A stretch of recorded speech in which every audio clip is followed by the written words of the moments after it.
आज हम डिस्कस करने वाले हैं एक ऐसी बुक के बारे में जो आपको सिखाएगी कि आप कैसे अपने दिमाग का इस्तेमाल करके एक मास्टरमाइंड बन सकते हैं, बिल्कुल शर्लॉक होम्स की तरह। अगर आप शर्लॉक होम्स के नाम से वाकिफ नहीं हैं, तो मैं आपको बता दूं कि शर्लॉक होम्स दुनिया के सबसे मशहूर फिक्शनल डिटेक्टिव्स में से एक है। सर आर्थर कान डॉयल ने उन्हें अपनी स्टोरीज में क्रिएट किया था और आज भी उनके बारे में लोग उतने ही फैसिनेटेड हैं जितना पहले थे। शर्लॉक होल्म्स अपनी एक्सेप्शनल कॉग्निटिव स्किल्स, की ऑब्जर्वेशन और डिड्यूसिंग पावर्स के लिए जाने जाते हैं। वो छोटी छोटी डिटेल्स नोटिस करते हैं जिन पर आम लोगों का ध्यान ही नहीं जाता, और उन्हीं से वो अपनी थियोरीज बिल्ड करते हैं जो हर बार करेक्ट होती हैं।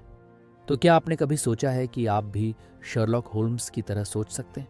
आज के इस वीडियो में मैं आपको बताऊंगा कि कैसे आप अपनी डेली लाइफ में उन टेक्निक्स का यूज़ करके अपने प्रॉब्लम सॉल्विंग और डिसीजन मेकिंग स्किल्स को एनहांस कर सकते हैं। आपने देखा होगा कि लाइफ में हम सभी को कई तरह के डिसीजन लेने होते हैं और हर दिन हमें कई प्रॉब्लम्स फेस करनी होती हैं। लेकिन क्या होता अगर आप शर्लॉक होल्म्स की तरह हर प्रॉब्लम का सॉल्यूशन निकाल सकते, या फिर किसी भी मुश्किल डिसीजन को आसानी से ले सकते? ये पॉसिबल है, बस आपको अपने दिमाग को उस तरह से ट्रेन करना होगा जैसा शर्लॉक होल्म्स करता था। उन टेक्निक्स को जानने से पहले हम शर्लॉक होल्म्स की एक स्टोरी को जानने वाले हैं, ताकि हम समझ सके कि शर्लॉक होल्म्स कैसा डिटेक्टिव है। लंदन की सर्द और धुंधली रातें हमेशा से ही मिस्टीरियस और खतरों से भरी होती थीं। लेकिन इस बार शर्लॉक होल्म्स के सामने जो मामला आया वह न केवल अजीब था बल्कि भयानक भी। ये कहानी है लाल खोपड़ी या रेड स्कल की मिस्ट्री की, जिसने पूरे लंदन को दहशत में डाल रखा था।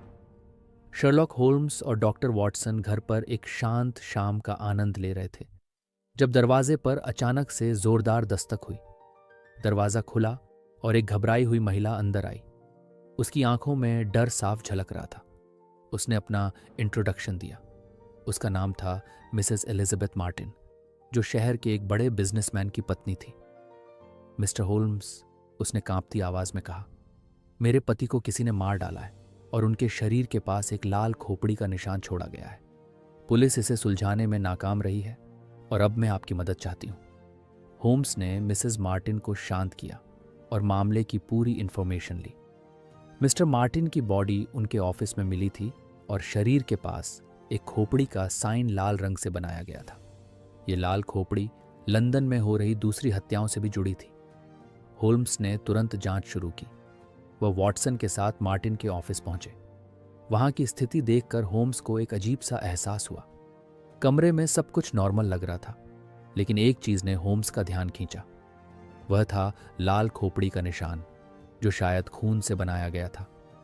होल्म्स ने तुरंत अपनी खास मैग्नीफाइंग ग्लास से निशान का इंस्पेक्शन किया। वह निशान किसी आम इंसान के बनाए हुए नहीं लग रहे थे। उसने देखा कि निशान की रेखाएं एकदम साफ थीं, जैसे किसी ने उसे बहुत सोच समझकर बनाया हो। वॉटसन, होल्म्स ने कहा, यह मामला किसी आम क्रिमिनल का नहीं है। यह निशान किसी ऐसे इंसान का है जो अपने काम में माहिर है, और हमें इसे बहुत सीरियस से लेना होगा। जैसे जैसे होम्स ने मामले की तहकीकात की, उसने पाया कि यह लाल खोपड़ी का निशान न केवल मिस्टर मार्टिन के ऑफिस में बल्कि लंदन के दूसरे हिस्सों में भी पाया गया है। इस निशान का मतलब क्या हो सकता है? होल्म्स ने गहराई से सोचा और समझा कि यह कोई नॉर्मल क्राइम नहीं है, बल्कि इसके पीछे कोई बड़ा रहस्य छिपा है।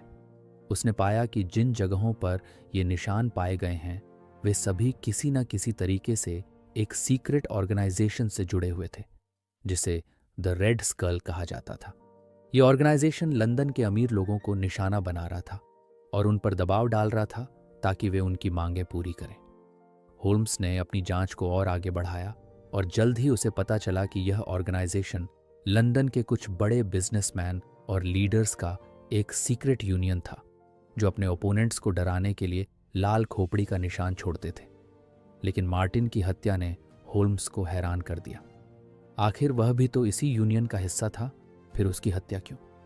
होल्म्स ने अपने लॉजिक से समझा कि मार्टिन ने इस यूनियन के खिलाफ जाने की कोशिश की थी और इसलिए उसे मार दिया गया। उसने वॉटसन के साथ मिलकर एक प्लान बनाया कि कैसे इस ऑर्गेनाइजेशन का पर्दाफाश किया जाए। होल्म्स ने मिसेस मार्टिन से कहा कि वह अपने पति के अंतिम संस्कार में सभी बिजनेसमैन को इनवाइट करें। उसने पूरे मामले को एक जाल की तरह बुन लिया था। अंतिम संस्कार के दौरान होम्स ने देखा कि कुछ बिजनेसमैन के चेहरे पर चिंता के भाव थे। उन्होंने पुलिस को भी इस मामले में शामिल कर लिया था। जैसे ही अंतिम संस्कार खत्म हुआ, होल्म्स ने अपने खास अंदाज में सबके सामने आकर कहा, मिस्टर मार्टिन की हत्या एक सोची समझी साजिश थी और इस साजिश में आप सभी शामिल हैं। सभी बिजनेसमैन हैरान रह गए। होल्म्स ने सबूत के तौर पर उन लोगों के खिलाफ ठोस प्रूफ पेश किए जो उसने जांच के दौरान इकट्ठा किए थे।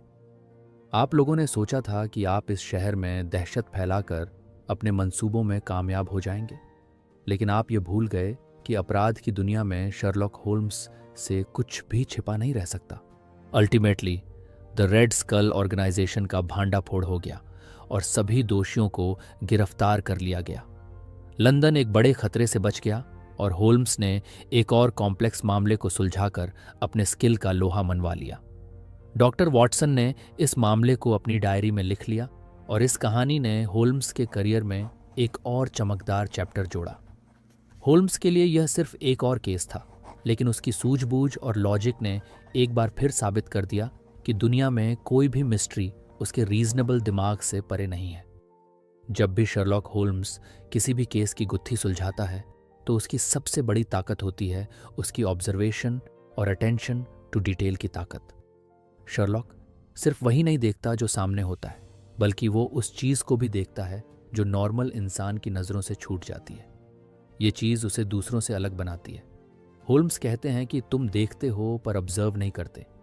इस स्टेटमेंट का मतलब ये है कि हम अक्सर चीज़ों को सिर्फ ऊपर से देखते हैं और उन पर गहरी नज़र नहीं डालते, जबकि शर्लॉक हर छोटी से छोटी डिटेल पर ध्यान देता है, चाहे वो कितनी भी इनसिग्निफिकेंट क्यों ना लगे। यही रीज़न है कि वो किसी भी केस को हल करने में इतना सफल होता है। आप भी शर्लॉक होल्म्स की तरह अपनी ऑब्जर्वेशन और अटेंशन टू डिटेल को इम्प्रूव कर सकते हैं। कुछ प्रैक्टिकल टिप्स हैं। पहली, जब भी आप किसी सिचुएशन या चीज़ को देखें तो उसे पूरी तरह से ऑब्जर्व करें। उसके कलर, टेक्सचर, साइज और उसके आसपास की चीज़ों पर ध्यान दें। एग्जाम्पल के तौर पर, जब आप किसी कमरे में दाखिल हों तो उस कमरे के लेआउट और चीज़ों के प्लेसमेंट को ध्यान से ऑब्जर्व करें।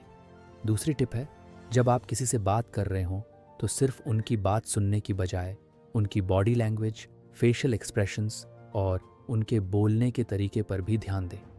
इससे आप उनके मन की सिचुएशन और इमोशंस को बेहतर समझ पाएंगे। तीसरी टिप, ऐसे गेम्स खेलें जो आपकी मेमोरी और अटेंशन को फोकस करने की कैपेसिटी को बढ़ाएं। एग्जाम्पल के तौर पर, एक कमरे में जाकर चीज़ों को ऑब्जर्व करें और फिर कमरे से बाहर जाकर जितना याद रहे उतना लिखें। इससे आपकी याददाश्त और ऑब्जर्वेशन स्किल्स में सुधार होगा। फोर्थ टिप, रोज़ की चीज़ों में छोटी छोटी डिटेल्स को पहचानने की कोशिश करें। जैसे कि किसी आर्टिकल को पढ़ते समय उसमें ग्रामर मिस्टेक्स या छोटे छोटे इनकंसिस्टेंसीज को ऑब्जर्व करें।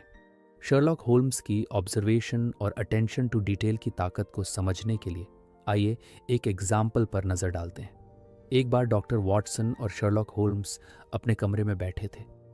शर्लॉक ने वॉटसन से पूछा कि तुमने इन सीढ़ियों को कितनी बार देखा है? वॉटसन ने जवाब दिया, सैकड़ों बार। शर्लॉक ने फिर पूछा, तो बताओ ये कितनी सीढ़ियां हैं? वॉटसन को यह नहीं पता था, जबकि शर्लॉक ने जवाब दिया कि इनमें 17 सीढ़ियां हैं, क्योंकि मैंने देखा और ऑब्जर्व किया है। ये एग्जाम्पल इस बात को दिखाता है कि शर्लॉक सिर्फ देखता नहीं है, बल्कि हर चीज़ को ऑब्जर्व करता है और उसे अपने दिमाग में बसाता है। इसी वजह से वो दूसरों से बेहतर तरीके से चीज़ों को समझ पाता है। तो ऑब्जर्वेशन और अटेंशन टू डिटेल न सिर्फ आपके प्रोफेशनल लाइफ में बल्कि पर्सनल लाइफ में भी एक बड़ा फ़र्क डाल सकते हैं। शर्लॉक होल्म्स की तरह अगर हम भी अपनी ऑब्जर्वेशन और अटेंशन स्किल्स को डेवलप करें तो हम चीज़ों को एक नए नज़रिए से देख सकते हैं और अपनी प्रॉब्लम सॉल्विंग स्किल्स को बेहतर बना सकते हैं। हमेशा याद रखें, तुम देखते हो पर ऑब्जर्व नहीं करते। ये छोटा सा फ़र्क ही बड़ी से बड़ी मिस्ट्रीज़ को सुलझाने में मदद कर सकता है। Lesson 2, brain attic, the importance of memory and it's management. Sherlock Holmes के दिमाग को समझाने के लिए मरिया कोनिकोवा ने एक बहुत ही एक्यूरेट एंड इंटरेस्टिंग मेटाफोर दिया है, ब्रेन एटिक, यानी ब्रेन का स्टोर रूम। इस मेटाफोर से उन्होंने यह दिखाने की कोशिश की है कि हमारा दिमाग एक अटारी या एटिक की तरह है, जिसमें हम अपनी यादों और इन्फॉर्मेशन को स्टोर करते हैं। बट जैसे किसी एटिक में अननेसेसरी आइटम्स को जमा कर देने से वह डिसऑर्गेनाइज्ड हो जाती है, वैसे ही हमारा दिमाग भी डिसऑर्गेनाइज्ड हो सकता है अगर हम उसमें बेकार की इन्फॉर्मेशन भर दें। होल्म्स के अकॉर्डिंग हमारा दिमाग एक लिमिटेड स्पेस वाला एटिक है, इसलिए इसमें वही इन्फॉर्मेशन स्टोर की जानी चाहिए जो असल में इम्पॉर्टेंट एंड यूजफुल हो। शर्लॉक इस एटिक में अपने थॉट्स एंड मेमोरीज को इस तरह से ऑर्गेनाइज करता है कि जब भी उसे किसी स्पेशल इन्फॉर्मेशन की ज़रूरत होती है वह उसे तुरंत ढूंढ सके। वास्तव में हमारा दिमाग भी लिमिटेड रिसोर्सेज और कैपेसिटी के साथ आता है। अगर हम इसे बेकार की इन्फॉर्मेशन से भरते हैं तो हम ज़रूरी और इम्पॉर्टेंट इन्फॉर्मेशन को स्टोर नहीं कर सकते हैं। इसलिए हमें यह तय करना चाहिए कि कौन सी इन्फॉर्मेशन को दिमाग के एटिक में स्टोर करना है और कौन सी को छोड़ देना है। शर्लॉक होल्म्स का एक की प्रिंसिपल्स है कि दिमाग में वही इन्फॉर्मेशन रखी जानी चाहिए जो वास्तव में हमारे जीवन में इम्पॉर्टेंट हो। यह सिलेक्टिव मेमोरी का प्रिंसिपल है। जब हम बेकार की इन्फॉर्मेशन से छुटकारा पा लेते हैं तो हमारे दिमाग में केवल वही इन्फॉर्मेशन बचती है जो हमारे लिए यूज़फुल है। जब भी हमें किसी प्रॉब्लम का सॉल्यूशन करना होता है तो हमारे दिमाग की यह ज़रूरी इन्फॉर्मेशन हमें तुरंत अवेलेबल हो जाती है। इस तरह हमारी सोच और डिसीजन लेने की प्रोसेस तेज़ और सटीक होती है। एग्जाम्पल के लिए, अगर आपको वेरियस मैथमेटिकल फॉर्मूलाज याद रखने की ज़रूरत है तो आपको उन्हीं सोर्सेज पर कॉन्सेंट्रेट करना चाहिए जो आपके रोज़ की ज़रूरतों के अकॉर्डिंग यूज़फुल हों। बेकार की इन्फॉर्मेशन केवल आपके दिमाग के एटिक में जगह घेरती है और इम्पॉर्टेंट इन्फॉर्मेशन की पहुंच को मुश्किल बना देती है। जैसे किसी भी एटिक को समय समय पर साफ और सिस्टमैटिक किया जाता है, वैसे ही हमारे दिमाग की एटिक को भी रेगुलर रख रखाव की ज़रूरत होती है। यह इंश्योर करने के लिए कि हमारे दिमाग में सिर्फ वही इन्फॉर्मेशन है जो वास्तव में यूज़फुल और रेलिवेंट है। हमें रेगुलरली बेकार की इन्फॉर्मेशन को हटाना चाहिए। शर्लॉक होम्स का मानना है कि जब हम अपने दिमाग की एटिक में केवल इम्पॉर्टेंट इन्फॉर्मेशन रखते हैं तो यह हमें किसी भी समय ज़रूरी इन्फॉर्मेशन को आसानी से ढूंढने और यूज़ करने की फैसिलिटी प्रोवाइड करता है। इसके साथ ही हमें समय समय पर अपनी मेमोरीज एंड नॉलेज को ताज़ा करना चाहिए ताकि यह इंश्योर हो सके कि हम इम्पॉर्टेंट इन्फॉर्मेशन को कभी न भूलें। एग्जाम्पल के तौर पर, आपने जो भी सीखा है उसे समय समय पर रिपीट करना और फिर से पढ़ना ज़रूरी है। इससे वह इन्फॉर्मेशन आपके दिमाग में लंबे समय तक सेफ रहेगी और जब आपको उसकी ज़रूरत होगी तब आप उसे आसानी से रिकॉल कर सकेंगे। Lesson 3, imagination and creativity, their role in problem solving.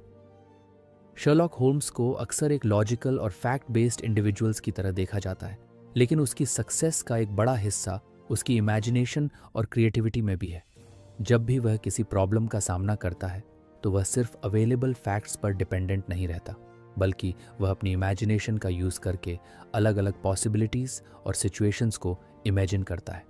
यही उसकी सोच को दूसरे लोगों से उसे अलग बनाता है। होल्म्स की यह एबिलिटी, उसकी इमेजिनेशन, उसे किसी भी प्रॉब्लम को एक नए नज़रिए से देखने की ताकत देती है। अगर वह सिर्फ फैक्ट्स पर डिपेंडेंट रहता तो शायद कई मामलों में फेल हो जाता, लेकिन इमेजिनेशन के इस्तेमाल से वह हर पोटेंशियल दिशा में सोचता है जो उसे प्रॉब्लम का सॉल्यूशन ढूंढने में मदद करती है। जब हम किसी प्रॉब्लम का सामना करते हैं तो अक्सर हम वही रास्ते अपनाते हैं जो हमें पहले से मालूम होते हैं, लेकिन शर्लॉक होल्म्स की तरह अगर हम अपनी सोच को एक नए तरीके से यूज़ करें तो हम उन सॉल्यूशन तक पहुंच सकते हैं जो नॉर्मल थिंकिंग से परे होते हैं। क्रिएटिविटी का मतलब है कि आप किसी प्रॉब्लम को अलग अलग अप्रोच से देख सकें और नए अनोखे तरीकों से उसका सॉल्यूशन ढूंढ सकें। शर्लॉक अक्सर उन पहलुओं को देखता है जो दूसरे लोग अनदेखा कर देते हैं। वह इसीलिए सक्षम है क्योंकि वह अपनी इमेजिनेशन का यूज़ करके पॉसिबिलिटीज़ के अलग अलग पहलुओं को समझता है। एग्जाम्पल के लिए, अगर वह किसी क्राइम सीन पर होता है तो वह सिर्फ इवेंट्स के ऑर्डर को नहीं देखता, बल्कि यह भी सोचता है कि अगर चीज़ें कुछ अलग होती तो रिजल्ट क्या होता। ये क्रिएटिव थिंकिंग ही उसे कई बार सही दिशा में ले जाती है। शर्लॉक होल्म्स की एक और इम्पॉर्टेंट टेक्निक्स है सिनारियोस की विजुअलाइजेशन। जब भी वह किसी प्रॉब्लम का सामना करता है तो वह अपने दिमाग में डिफरेंट पॉसिबल आउटकम्स की इमेजिनेशन करता है। इससे उसे यह समझने में मदद मिलती है कि कौन सा रास्ता सबसे सूटेबल है और कौन सा रिजल्ट उसे अपने गोल तक पहुंचा सकता है। विजुअलाइजेशन का मतलब है कि आप पहले से ही डिफरेंट आउटकम्स की इमेजिनेशन कर लेते हैं और फिर उस पर विचार करते हैं कि कौन सा रिजल्ट आपके लिए सबसे अच्छा हो सकता है। ये प्रोसेस आपको पोटेंशियल रिस्क्स और चैलेंजेस से भी अवेयर कराती है। एग्जाम्पल के तौर पर, अगर आप किसी डिसीजन के रिजल्ट की इमेजिनेशन करते हैं तो आप पहले से ही उस डिसीजन के पॉजिटिव एंड नेगेटिव पहलुओं को समझ सकते हैं, जिससे आप एक बेहतर डिसीजन लेने में सक्षम होते हैं। होल्म्स अपने दिमाग में अलग अलग इवेंट्स की विजुअलाइजेशन करता है और फिर उन सिनारियोस को एनालाइज करके सही कंक्लूजन पर पहुंचता है। ये न केवल उसे गलतियों से बचाता है बल्कि उसे उस दिशा में भी गाइड करता है जो सही होती है।